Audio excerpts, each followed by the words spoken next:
Bismillahirrahmanirrahim. Assalamualaikum warahmatullahi wabarakatuh. Alhamdulillah. Alhamdulillahilladzi nahmaduhu wa nasta'inuhu wa nastaghfiruh wa na'udzu billahi min shururi anfusina wa min sayyiati a'malina. May yahdihillahu fala mudilla lahu wa may yudhlilhu fala hadiya lahu. Kaum muslimin pendengar yang dimuliakan Allah Subhanahu wa taala.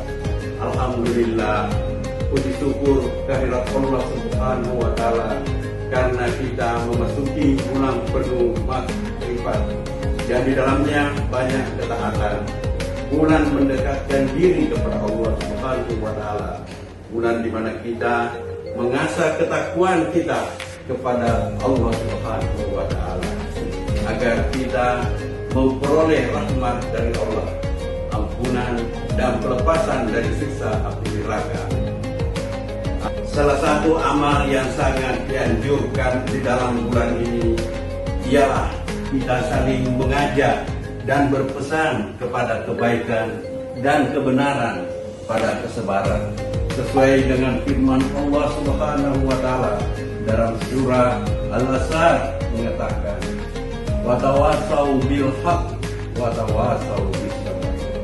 Agar kita tidak termasuk orang yang merugi, hendaklah kita yaitu saling mengajak kepada kebenaran dan saling mengajak kepada kesabaran. Kaum muslimin yang saya muliakan, salah satu hal yang sangat dianjurkan dalam agama kita ialah supaya kita selalu berusaha mengadakan perubahan-perubahan yang lebih baik. Ialah dari keadaan yang negatif menjadi positif, dari yang baik menjadi lebih baik, dan dari yang lebih baik kepada yang lebih baik lagi. Oleh karena itu, pada kesempatan yang baik ini, saya akan membahas tentang Ramadan sebagai momentum perubahan diri. Kita ketahui bersama, Allah Subhanahu wa taala telah menciptakan kita manusia dalam bentuk yang sebaik-baiknya.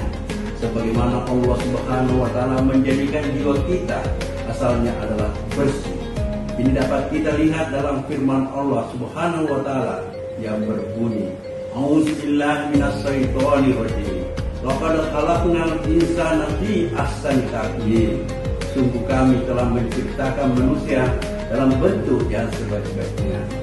Quran surat 95 ayat 4. Semua anak yang dilahirkan itu atas dasar fitrah kesucian.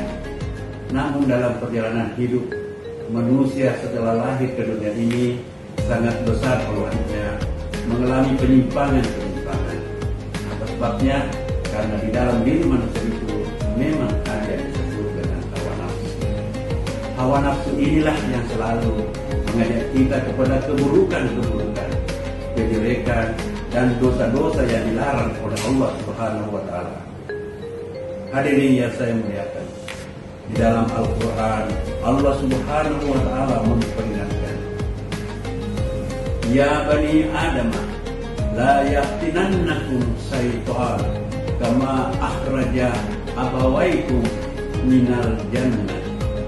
Wahai anak Adam, jangan sampai kamu itu digoda, dipengaruhi oleh setan, sebagaimana setan itu telah menjadi sebab karena dia mempengaruhi kedua orang tercipta, Nabi Adam dan Hawa alaihissalam, sehingga keduanya itu dikeluarkan dari surga dalam surat Al-Hijr, surat yang ke-15 ayat ke-39.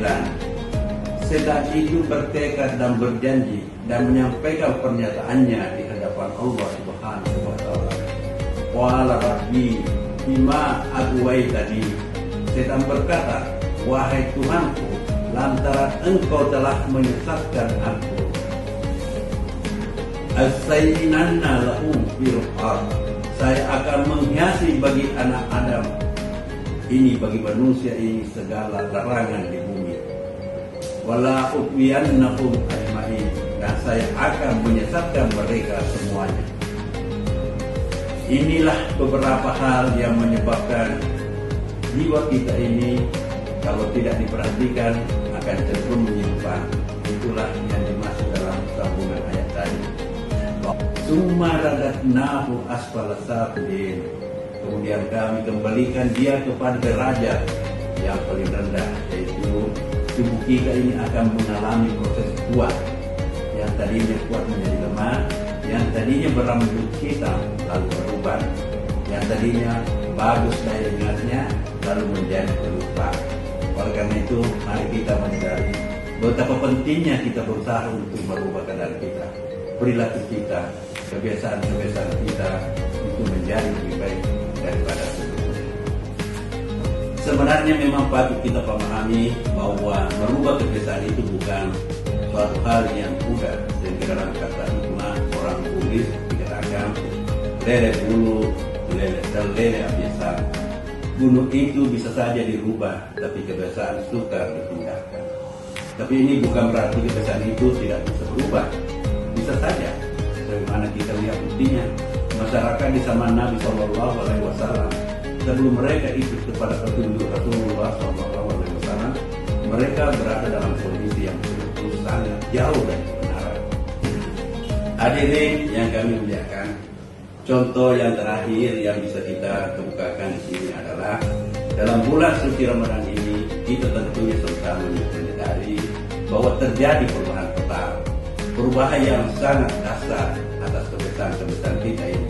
Yang tadinya kurang sholat berjamaah, sekarang rajin sholat berjamaah. Yang tadinya kurang sholat sunnahnya, sekarang rajin sholat sunnah. Kurang mengaji, kurang berdoa, sekarang rajin. Terjadi pula perubahan yang sangat menggembirakan. Malahan tadinya sebagian kita ini jarang bangun sebelum subuh, sekarang kita bisa bangun makan sahur sebelum